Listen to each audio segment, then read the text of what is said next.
من النار فأنقذكم منها كذلك يبين الله لكم آياته لعلكم تهتدون.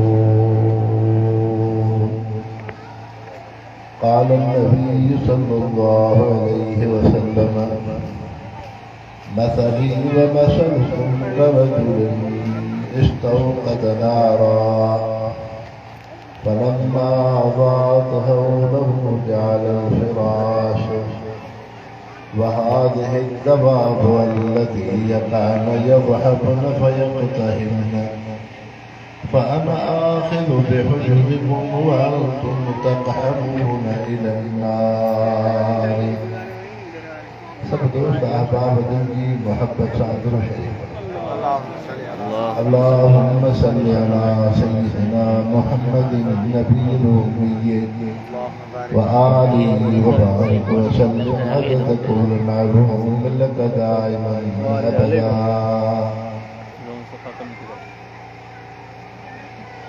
जतोई बिरादरी साहबाब उसका गोठ बलियान गुर्दो नवाह जा मुसलमान भाइरो अजामा गोठाना इंसान खुश नसीब हो जो हमारी गोठड़े में हुजूर अनवर सल्लल्लाहु अलैहि वसल्लम की अकीदत और मोहब्बत में सीरतुन नबी जो दीनी इज्तिमा है जंहिंमें आलिम समूरा जमात हर तबके जो मुसलमान पे शरीक थे. अल्लाह से रब्बुल इज़्ज़त की खिदमत के कबूल फरमाए. रब करीम उनके खैर माल के पंहिंजी बारगाह में कबूल फरमाए ऐं रब साईं वरन के दर्जात खे बुलंद फरमाए. मुसलमान भाइरो, अल्लाह रब्बुल इज़्ज़त आम इंसान के दुनिया के विजय मां पैदा कयो, लेकिन रसूल पैगंबर उहे मुक़द्दस हस्ती हैं जन खे रब अहकमुल हाकिमीन जन्नत की विजय मां पैदा कयो. तव्हां असां आम इंसान दुनिया के विजय मां हो, लेकिन रसूलन पैगंबरन के अल्लाह साईं जन्नत जी पाकीज़ह मिट्टीअ मां बणायो. पैगंबर करीम सल्लल्लाहु अलैहि वसल्लम फरमायो, आदम अलैहिस्सलाम खां वठी तमाम रसूलन पैगंबरन के रब साईं जन्नत जी मिट्टीअ मां पैदा कयो, लेकिन मां उहो अल्लाह जो बरगुज़ीदा रसूल ऐं पैगंबर आहियां जंहिंखे रब जन्नतुल फिरदौस जी मिट्टीअ मां बणायो. पोइ जॾहिं आम इंसान जे जिस्म वजूद में दुनिया जी मिटी हुई त उन इंसान खां गुनाह ऐं गंदगी पई थियनि. गिला ग़ीबत, हसद, कीनो, बुग़्ज़, दुनिया जी हिर्स हवस, फितनो ऐं फ़साद आम दुनिया जे मिट्टीअ मज़ा तख़लीक़ हुई. पर जॾहिं अल्लाह साईं रसूलन मुक़द्दस हस्तियुनि खे जन्नत जी मिट्टीअ मां बणायो आहे त जन्नत में फितनो फ़साद न हूंदो, जन्नत में गार बंद न हूंदो, जन्नत में बद अखलाक़ी बद किरदारी न आहे. पोइ जॾहिं रसूल पैगंबर जे मुबारक जिस्म में जन्नत जी मिटी आहे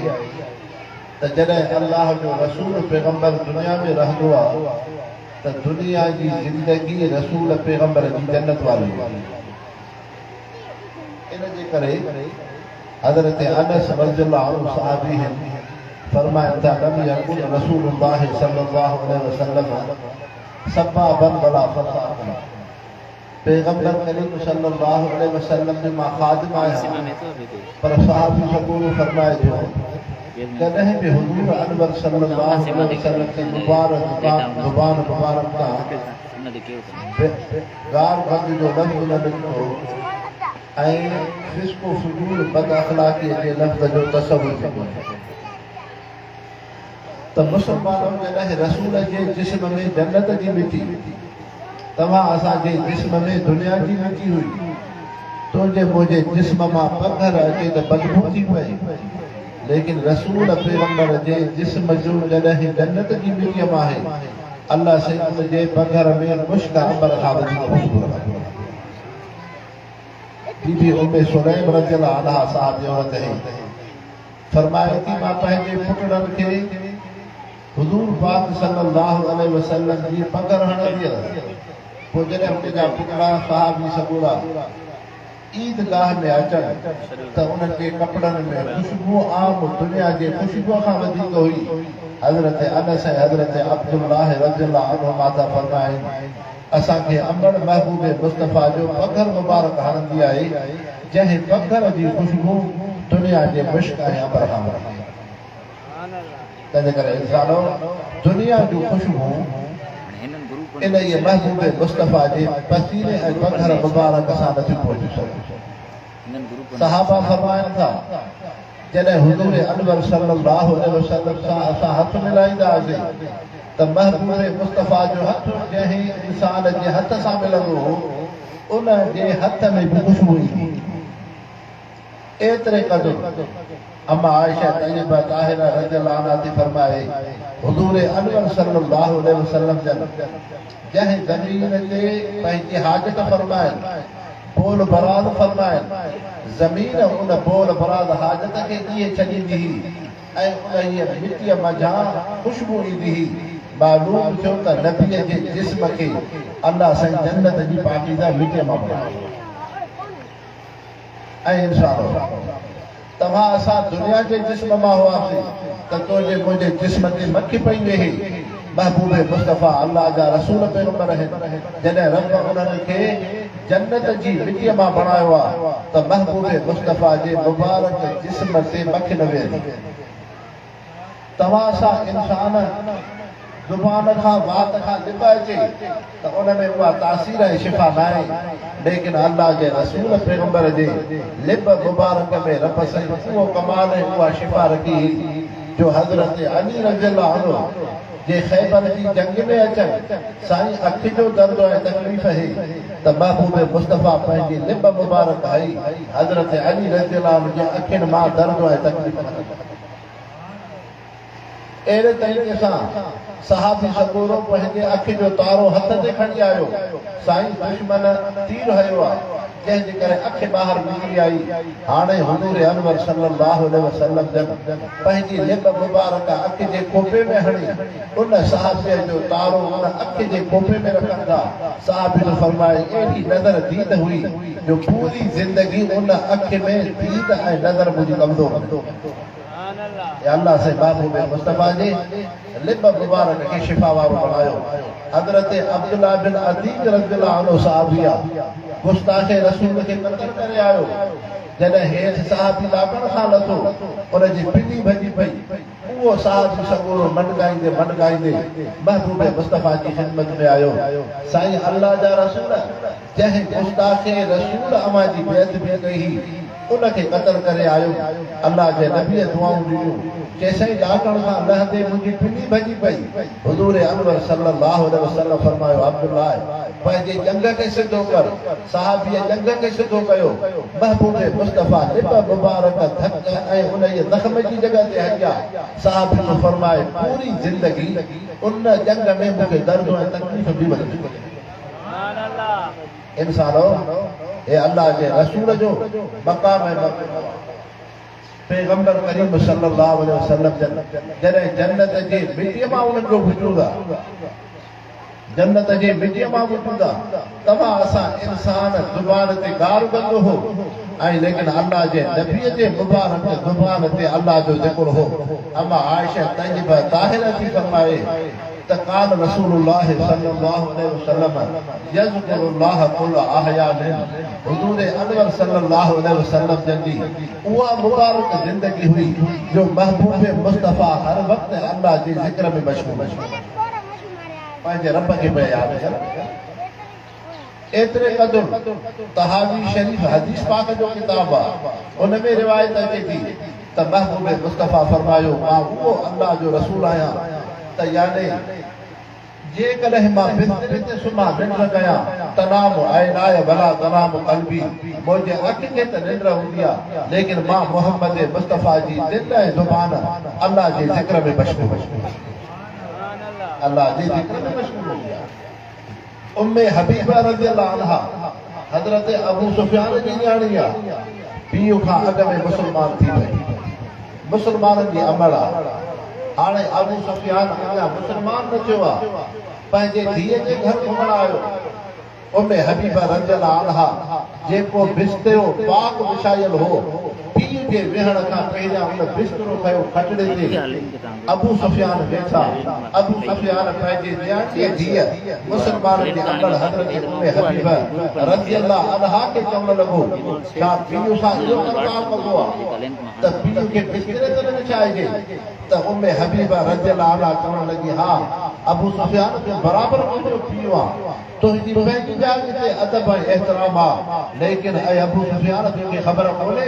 हे उहो अल्लाह जे रसूल जो पाक बिस्तरो आहे जो अल्लाह जे नबी फरमायो इज़ा तनाम ऐनाय भला तनाम क़ल्बी मां अल्लाह जो रसूल जॾहिं बिस्तरे ते सुम्हंदो आहियां मुंहिंजी अखि खे त निंड हूंदी आहे लेकिन मुंहिंजी दिलि ऐं ज़ुबान रब जे ज़िक्र में मशगूल तंहिंजे करे इंसानो उलमा तव्हां असांखे मसालो ॿुधायो आलिम सबूरनि तव्हां असां निंड कयूं त वुज़ू भॼी पवंदो लेकिन अल्लाह जो रसूल पैगंबर जेकॾहिं निंड करे त निंड सां वुज़ू न भॼंदो अल्लाह सही नबीअ जो एॾो वॾो मक़ाम मर्तबो त इंसानो अल्लाह से हुज़ूर अनवर सल्लल्लाहु अलैहि वसल्लम जे मुबारक जिस्म खे एॾे कमाल सां फरमायो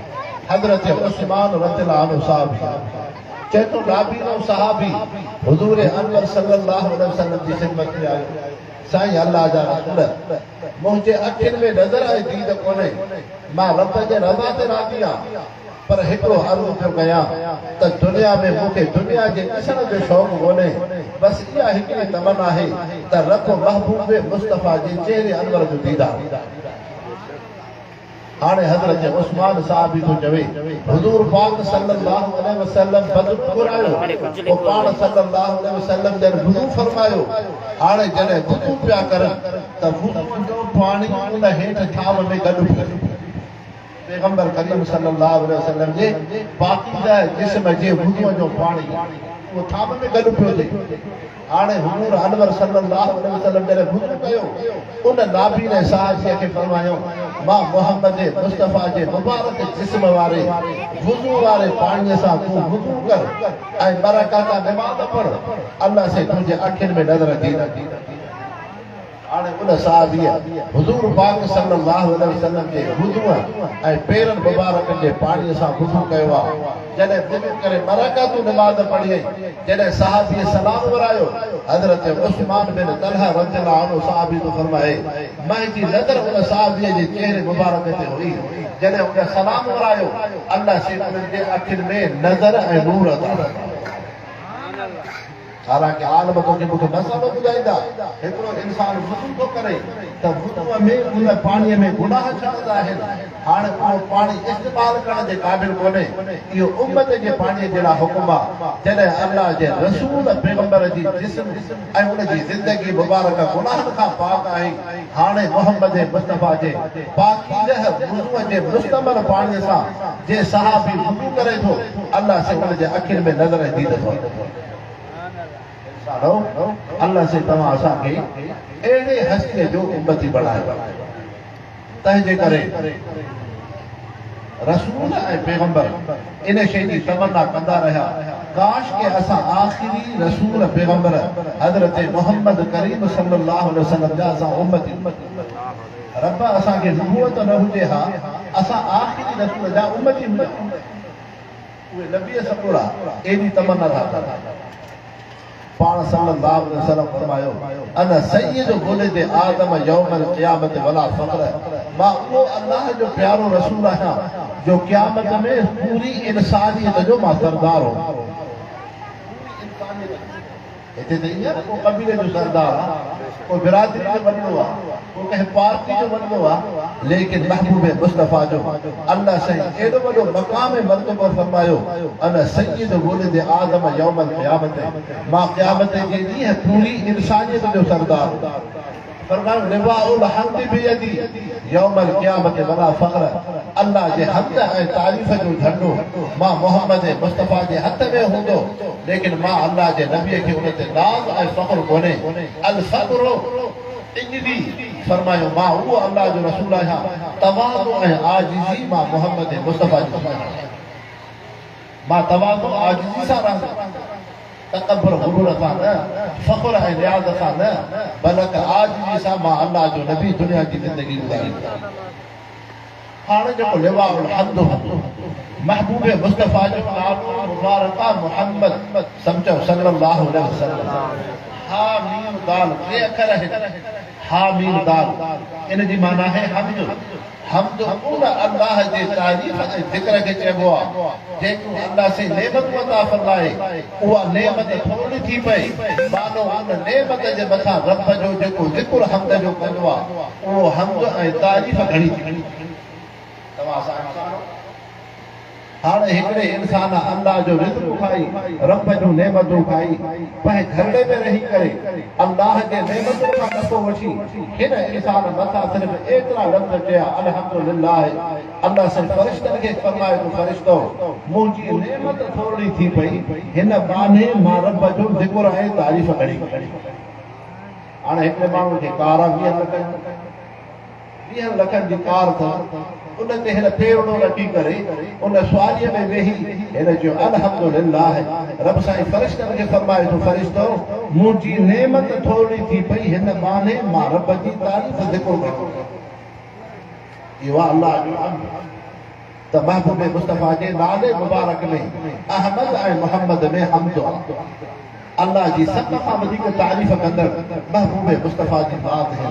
सभ खां वधीक जंहिंजी साराह ऐं तारीफ़ कजे उहा महबूब मुस्तफ़ा जी बात महबूब मुस्तफ़ा जी बात आहे हुज़ूर पाक सल्लल्लाहु अलैहि वसल्लम जो एॾो वॾो मक़ाम मर्तबो आहे अल्लाह से क़ुरान शरीफ़ में फरमायो इन्नल्लाह व मलाइकतहू युसल्लूना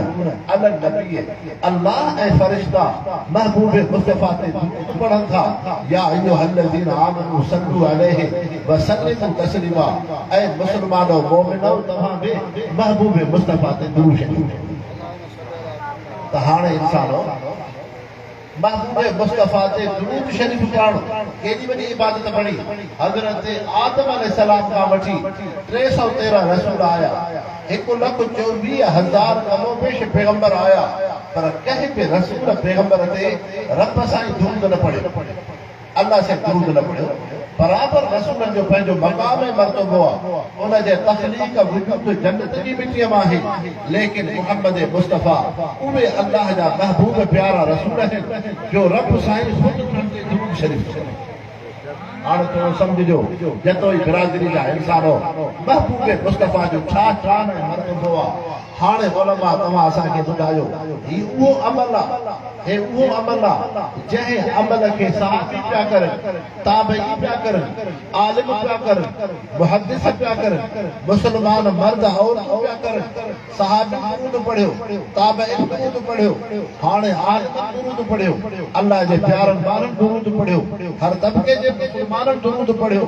पर महबूब मुस्तफ़ा जो एॾो वॾो शान ऐं मर्तबो आहे जो रब ख़ुदि महबूब मुस्तफ़ा ते दुरूद पढ़ियो हाणे इहो अल्लाह से दुरूद ॿिए कंहिं नबीअ ते नथो पढ़े ऐं इन अमल में जेके बि इबादतूं नमाज़ तव्हां असां पढ़ूं था रब नमाज़ नथो पढ़े रोज़ो उम्मत रखे थी इंसान रखे थो रब रोज़े खां पाक आहे अल्लाह जो ज़िक्र तस्बीह तव्हां असां कयूं था रब ज़िक्र तस्बीह खां पाक आहे खैर खैरात तव्हां असां ॾियूं था लेकिन वाहिद दुरूद जो अमल आहे जंहिं दुरूद जे अमल में जे वरियाम कोठ जे जदोई रहंदड़ बिरादरी इंसान महबूब मुस्तफ़ा जी अक़ीदत मोहब्बत में सीरत नबी जे जलसे में दुरूद पिया पढ़नि इहो ई दुरूद रब अहकमुल हाकिमीन बि महबूब मुस्तफ़ा हाणे केॾो वॾी फज़ीलत ऐं दर्जो थियो तंहिंजे करे इंसानो उलमा इकराम था फरमाइनि अल्लाह साईं महबूब मुस्तफ़ा खे उहो एॾो वॾो मक़ाम मर्तबो अता फरमायो आहे एॾो मक़ाम एॾो दर्जो एॾी फज़ीलत ॿिए कंहिं रसूल ऐं पैगंबर खे लेकिन अल्लाह से कीअं थो दुरूद पढ़े आया तव्हां असां वांगुरु दुरूद पढ़े रब साईं अल्लाहुम्मा सल्ली अला मुहम्मद जीअं नमाज़ में पढ़ंदा आहियूं हज़रत क़ाब रज़ियल्लाहु अन्हु सहाबी चए थो हिकिड़ो सहाबी आयो साईं अल्लाह जा रसूल रब त फरमाए थो महबूब मुस्तफ़ा ते शरीफ़ पढ़ो साईं कीअं दुरूद पढ़ो पाण सल्लल्लाहु अलैहि वसल्लम उन सहाबीअ खे हथ खां वठी फरमायो कीअं चओ अल्लाहुम्मा सल्ली अला मुहम्मद अल्लाहुम्मा सल्ली अला मुहम्मद ऐं रब साईं तूं महबूब मुस्तफ़ा ते मुंहिंजो दुरूद मोकिल हाणे थोरो सम्झिजो आलिम सतमरा था फरमाइनि हाणे आम तव्हां असां उम्मती वरियाम ॻोठ जे अंदरि जतोई बिरादरी जो मुस्लमान भाउ हो वुज़ू करे पाकीज़गी सां अदब सां इहतराम सां हुज़ूर पाक सल्लल्लाहु अलैहि वसल्लम जे अक़ीदत मोहब्बत में दुरूद शरीफ़ तो पढ़े हाणे इन चयो अल्लाहुम्मा सल्ली अला मुहम्मद ऐं अल्लाह साईं तूं महबूब मुस्तफ़ा ते दुरूद मोकिल छो हुज़ूर पाक सल्लल्लाहु अलैहि वसल्लम जे दर्जे ऐं फज़ीलत खे जेतिरो तव्हां असां इंसान सम्झो था उन खां वधीक जेतिरो आलिमनि सम्झो आहे उन खां वधीक आहे जेतिरो इंसाननि सम्झो आहे उन खां वधीक आहे जेतिरो सहाबनि सम्झो उन खां वधीक आहे तंहिंजे करे महबूब मुस्तफ़ा जे मक़ाम ऐं दर्जे खे तव्हां असां सम्झी नथा सघूं हाणे महबूब मुस्तफ़ा जो शान मर्तबो रब अहकमुल हाकिमीन ख़ाइल के कायनात पाण थो सम्झे हाणे असां मुस्लमान फ़क़ीर ऐं मुहताज रब जे दर ते अर्ज़ु था कयूं अल्लाहुम्मा सल्ली अला मुहम्मद ऐं रब जे महबूब मुस्तफ़ा जो शान मर्तबो तूं रखियो आहे तोखे जो इल्मु आहे जीअं महबूब मुस्तफ़ा जे शान मर्तबे खे तूं वधायो आहे असांजो बि दुरूद पंहिंजे शान जे मुताबिक़ महबूब मुस्तफ़ा ते मोकिलियो असांखे कहिड़ी मजाल आहे असांखे कहिड़ी मजाल आहे गुनाहगारनि खे जंहिंजो वार वार उज़्मो गुनाहनि में मुब्तला आहे ज़ुबान खां गार गंद थिए अखियुनि खां बेहयाई जा गुनाह थियनि उज़्मनि खां गुनाहनि जा ख़्याल थियनि दिलि में गुनाह जा ख़्याल अचनि दुनिया जी गंदगी इरादत में ज़िंदगी गुज़ारियो असां कीअं महबूब मुस्तफ़ा जे शान मर्तबे खे असां सम्झी सघूं ऐं रब जीअं तूं पंहिंजे महबूब मुस्तफ़ा जो शान मर्तबो तुंहिंजे इल्म में आहे उन शान जे मुआफ़िक़ रब तोखे था अर्ज़ु कयूं अल्लाहुम्मा सल्ली अला मुहम्मद ऐं रब महबूब मुस्तफ़ा ते दुरूद शरीफ़ लेकिन इंसान दुरूद पाक मुख़्तलिफ़ आहे हिकु शइ सम्झो उलमा इकराम था फरमाइनि जीअं अल्लाह